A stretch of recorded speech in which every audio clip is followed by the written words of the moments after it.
So welcome back. So today we want to talk about the endocrine system, and we only want to talk about it in general concepts or general terms. And then when we actually go through the endocrine system a little later in the course, we're going to look at very specific endocrine glands. But today we're going to look over the entire, sort of an overview of the entire system. So the first things we want to talk about is to contrast the endocrine reflex loop with local control. And then secondly, we want to characterize hormonal classes. And this is going to be classified according to their chemical nature. Third, we want to explain the role of the carrier proteins in the cases where we have a hydrophobic molecule and it has to be delivered through the blood, through an aqueous system, to the tissues. 4, we want to explain the differences among the receptor types for the different classes of these hormones. And then we want to explain the differences in their stimuli. And then lastly, explain differences in their regulation. Okay, so there's quite a bit of things to go over. So let's start. So the first thing is that this is one of the major homeostatic control systems of the body. The other one, of course, is the nervous system.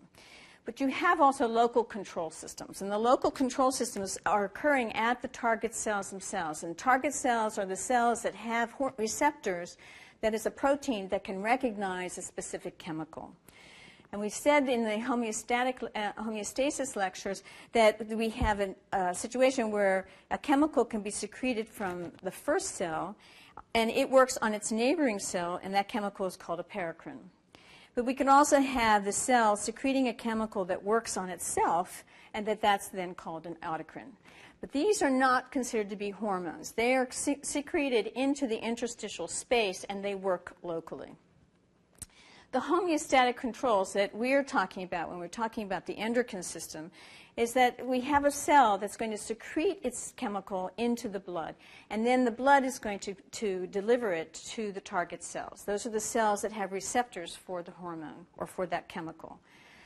All of the cells of the body will be bathed by these hormones. They're all going to see the hormone, but unless they have a receptor for the hormone, they can't recognize the hormone and will not respond to the hormone. The second thing that we have to remember about this system is that it's secreting, these chemicals are being secreted into the blood. And the blood is effectively 3.5 liters of plasma, so you have 3.5 liters of fluid, and the chemical then is going to be diluted into this very large volume.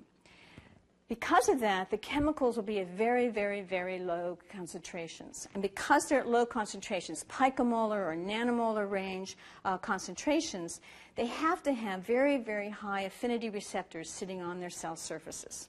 So the target cell has a high affinity receptor. And the chemical, the hormone in the blood, the concentration of the hormone is going to be very low or very dilute. So we have very low concentration or very dilute signals. This is in contrast to the nervous system, which is our other major communication system of the body. And here, the nerve is going to secrete its chemical into a very tiny space, which is called the synapse. And that's almost butting up against its target cell. So it's a very, very small space, and so the amount of neurotransmitter being released will be in very high concentration at the target cell's receptors. So the target cell receptors then will have low affinity. They have low affinity. It means that the binding of the neurotransmitter to that receptor is very rapid, but it will come off very quickly from that receptor. So we have in the nervous system then, we have a high concentration of the neurotransmitter, and the target cell, the receptor on the target cell, is going to have a low affinity receptor.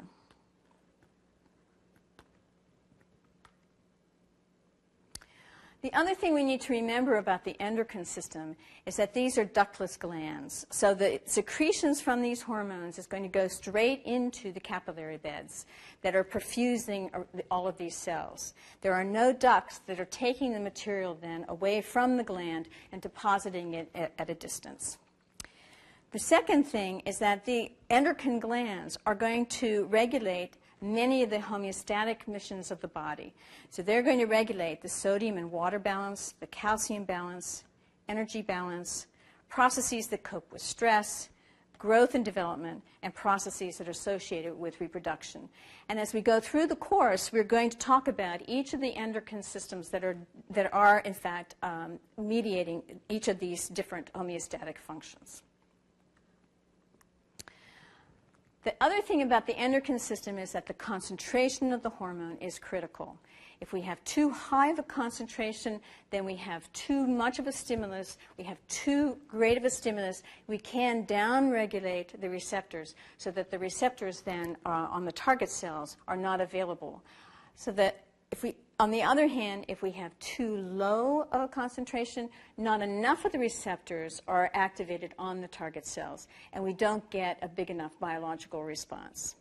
So the hormones, the concentration of the hormone in the blood is, you want to have it at what's called a U concentration, and this is where it is not, it is at the normal concentration where we will get an adequate response from the receptor. The rate of the production of the hormone is going to be our most regulated aspect, and it is going to be regulated by both positive and negative feedback loops. The other thing about the hormone system is that the hormones are delivered by the blood, and because they're delivered by the blood, it is a very, very slow delivery. With the nervous system, the nerve is butting right up against its target cells, so the response is immediate. It's within seconds. But with the hormonal system, the response can be minutes to hours, so it's a much, much slower type of a response. The other thing about it is that the delivery of these hormones can be dependent on mass action because some of these hormones are bound to carriers. So if the hormone is bound to its carrier, which is what's shown here, then that hormone can come off from the carrier and become a free agent, so it's free within the bloodstream, and then it's able to bind to its receptor, which is going to be on the cell or within the cell. In the case of the hormones that are bound to carriers, these are usually steroid hormones. So these are usually lipid-soluble hormones, and so they have to be bound to a carrier in order to be able to move through the bloodstream. So they're bound to a protein carrier, and this protein carrier then has to have low affinity so that the hormone can be pulled off of the carrier to bind to the target cell receptor. Because we want the hormone to be released from the carrier to bind to its receptor, which has high affinity. So the equation then is pulled towards the receptor. And this is what's known by mass action laws. And then lastly, the hormone will be governed, the concentration of the hormone will be governed by its rate of degradation or removal from the body. And it can be degraded either in the liver or by the kidney, excreted by the kidney. Okay, so we have actually 3 different types of hormones, and we can classify them by their chemical nature. The first are the peptide or protein hormones. These can be anywhere from 3 amino acids or bigger. These hormones are first synthesized on rough endoplasmic reticulum as what is known as the pre-pro hormone. This is an inactive species. And the pre-pro hormone, then, this protein, will be further cleaved as it's packaged and moved to the Golgi. And once it's in the Golgi, which is another organelle system within the body, then it's cleaved to a prohormone. In some cases, the prohormone is active, but in most cases, the prohormone is also inactive. And in the Golgi, then, these hormones will be packaged into secretory vesicles. And the secretory vesicles, then, with a stored hormone inside, the hormone is now cleaved one more time to form the active species. So the prohormone, then, is cleaved to give us the active hormone. And that's occurring within the secretory vesicles. In these cells that are secreting this, the peptide or protein hormones, the secretory vesicles packaged with the hormone, these secretory vesicles can sit in the cytoplasm for long periods of time, and they'll sit there until there's a secretagogue, that is a signal that comes to the cell and tells the cell to secrete it. The cell then will have an increase in calcium, in the intracellular calcium, or an increase in cyclic AMP, and either of those signals will cause then the secretion of these hormones from the cells. But the hormones are prepackaged, and because they're prepackaged, they can be released as needed. So they're synthesized and they're waiting for the signal to be secreted.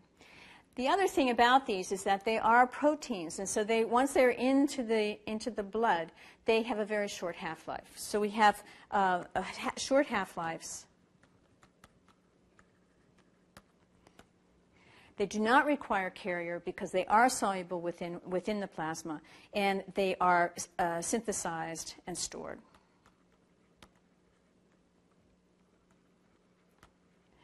An example of one of these hormones would be insulin. So insulin, for instance, is made as a pre-pro hormone. Insulin is packaged. It's then cleaved as it moves from the rough endoplasmic reticulum to the Golgi, and there it's packaged into vesicles. And then once it moves into the vesicle, the insulin then becomes cleaved. The cleavage section from the insulin molecule is called the C-peptide. And it turns out that the C-peptide also has biological activity. And the two are going to be present in equal molar ratio within the vesicle. When the insulin is secreted, the C-peptide is also released into the blood. The second type of hormone are the hormones that are derivatives of cholesterol. And these hormones are called the steroid hormones. They are made by the adrenal glands, by the gonads, and by the placenta of the pregnant female. These steroid hormones are not soluble in plasma. They are lipid soluble, so they have to be transported in the blood on carrier proteins. These hormones have to be synthesized on demand. They cannot be stored within membrane-bound vesicles within the cytoplasm because they're able to go across the plasma, the little membrane vesicles. They're soluble in lipid. So when you need any of these hormones, then they have to be synthesized. Once they're synthesized, then they have to be secreted. So these hormones take a little bit more time for them to increase in titer or increase in the amount within the blood. The other thing is that they have to be transported on carrier proteins. So they are bound to the carrier protein. The carrier protein is made in the liver. They're bound to the carrier protein and then delivered to the tissues. Then pulled off from the carrier protein and then used within the tissues. Many times, these steroid hormones are converted to more active species within the target tissues. And we'll talk about that when we get to the specific instances. But for instance, the testosterone, which is made in the male, this is the male sex hormone, the testosterone can be converted to a much more higher active form, which is dihydrotestosterone, which is a DHT. Testosterone can also be converted from the male hormone, can be converted to estrogen within the tissue as well. So testosterone can be converted by an enzyme either to DHT or to estrogen, depending upon the target tissue.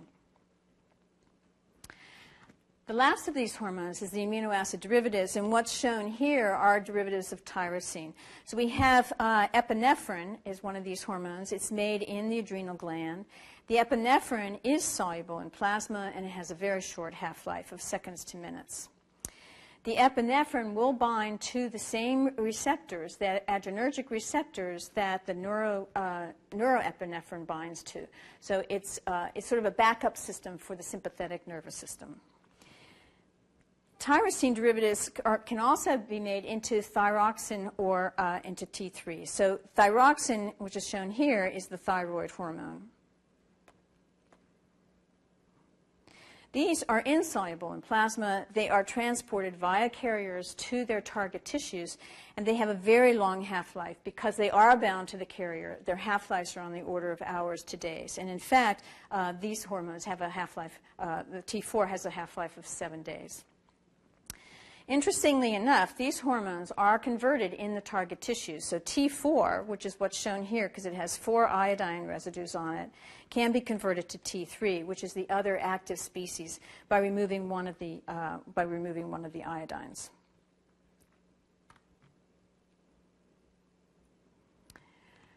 So let's talk a little bit about the transport carriers. The transport carriers, as I said, extend the life of the hormone in the blood, and that the thyroid hormones is several days. The steroid hormones, testosterone and estrogen, is on the order of 60 to 90 minutes. They also, importantly, they sequester the hormone from its target cell. As long as the hormone is on the carrier and is bound to the carrier, it's not able to engage into the receptor. So the only hormone that's actually active of these is going to be the free hormone, and the free hormone is going to be very, very, very small concentrations within the blood because it's not very soluble within the blood. So it's being released from the carrier just locally at the tissue, and that will be the hormone that's able to bind to its receptor. The total concentration of the hormone is going to reflect the free plus the bound. So as you look at the total concentration then by, say, an antibody assay, you will see what's bound as well as what's free. But it's only the free that's going to be active. So why is this important? You can have an instance where you have an individual who is put on birth control pills. So she's taking estrogen. And as she's taking estrogen, estrogen causes a secretion of a hormone, of a carrier from the liver for the thyroid hormone. So her total amounts of thyroid hormone, which are circulating within the blood, can rise. But this hormone is then bound to this new carrier, to this extra carrier. And even though you have a large amount of material that's bound to the carrier, it's the free hormone that's the important amount. So the person could have normal amounts of free hormone, but very high amounts of hormone bound to a carrier and be perfectly normal. And we'll talk about this some more when we talk about the thyroid gland. Now, these different classes of hormones also differ in their receptor types. So the hormones which are soluble in plasma, they're the ones that are hydrophilic materials, so they're peptide derivatives. They bind to receptors which are present on the cell surface, and that's what's shown here. And there are essentially 3 different types of receptors that they can bind to. These receptors are integral membrane proteins, so they're inserted within the plasma membrane. The first is one where you have a tyrosine kinase linked situation, and this is the receptor for growth hormone. What this means is that the hormone, when the hormone binds to this receptor, that a enzyme, which is tyrosine kinase, it's kinase means it puts a phosphate group on something, is recruited to the receptor, and then that second messenger signaling then starts a cascade of events which changes the metabolism of the cell. In the second case, which is the case of insulin, the insulin binds to its receptor. That receptor itself is a tyrosine kinase. So binding of the insulin to its receptor activates the tyrosine kinase, and you now get a phosphorylation cascade where we change, again, the metabolism of the cell. And again, it's a very rapid second messenger signaling within the cell. And the last one are the G-coupled receptors. And the G-coupled receptors are using, in some cases, adenylyl cyclase to cause changes, metabolic changes within the cells. And again, we're activating second messenger cascades, which will then rapidly change the metabolic metabolism of the cell. And this is the type of receptor that we see for glucagon. We also have the steroid hormones and the thyroid hormone, and they're both soluble in lipids. And so these two hormones, the types of hormones, can cross the plasma membrane and enter directly into the interior of the cell. And because they can enter into the interior of the cell, their receptors are inside the cells. So these receptors are receptors that are going to bind to the DNA and activate gene transcription. That is, they're going to change the type of messenger RNA and proteins that are going to be made by this particular cell. They're changing the activity of the DNA. In every case, we can have multiple types of receptors on a target cell. For instance, the beta cell of the pancreas has receptors on it that regulate its activity, and those receptors, there can be receptors for epinephrine on it, and there's also receptors for acetylcholine on that same cell. So it's going to, the net effect of these receptors and whether they're activated and how active they are will be determine what the outcome is from that given gland or from that given cell. The other thing you should remember is that there are large numbers of these receptors on the cell surface. There's not just one receptor on the cell surface, but many, many, many copies of receptors on the cell surface, and also many copies of the transcription factors, that is, the nuclear receptors, which are within these cells for binding the steroid hormones or for binding the thyroid hormones. The target cell sensitivity depends on its receptor. So the affinity of the receptors, as we said, has to be high affinity for these hormones because we have very low concentrations of the hormone. Secondly, the receptor number, the target cells that have very high numbers of receptors on its cell surface for a given hormone are very, very sensitive to that particular hormone. So, and then third, competition. Competition is that some of these hormones are very similar in structure, and they can bind to the receptors. So, for instance, the mineralocorticoid receptor, cortisol can bind to it, and aldosterone can bind to it. And to prevent cortisol from binding to that mineralocorticoid receptor, then the cell has a protective mechanism for inactivating the cortisol. And lastly, saturation. And again, this is when all of the receptors that are present on the cell surface are bound by the hormone. So this is, all the receptors are occupied. So we'd have maximal activity at that time, or maximal response from the target cell. Okay, so it's sort of difficult to think about this. This is all abstract, and I'm giving you sort of laundry lists of things to remember. And they're the type of things where it's difficult to think about because we're not talking about a particular hormone or a particular activity. So let's go through and then look at these different kinds of stimuli that can activate the hormones or the endocrine systems. And the first of these would be that we have a neuron that's going to become targeted by a stimulus. And so this neuron then is going to secrete a hormone, and it's called a neuroendocrine cell. This neuron can sense the concentration of sodium that's within the blood. And by sensing the concentration of sodium, as sodium rises within the blood, this particular neuron becomes activated and secretes a hormone called antidiuretic hormone. This hormone works on the kidney and causes the kidney to move water from the presumptive urine back into the blood, so it dilutes down the amount of sodium that's within the blood. So this is called a neural control, and the neuron is secreting from what's called the posterior pituitary, or part of the brain. In the second kind of a situation, we have a hormone which is regulating a hormone, which is regulating a hormone, which is regulating a hormone. So under these conditions, our stimulus could be that we have low plasma glucose. If we have low plasma glucose, then the hypothalamus, again, a portion of your brain, can sense that from the blood, and it will secrete the first hormone, which is growth hormone releasing hormone. That works on the pituitary cell to secrete growth hormone. And the growth hormone then works on the liver, which is its target cell, and the liver then, or the bone, which are its target cells.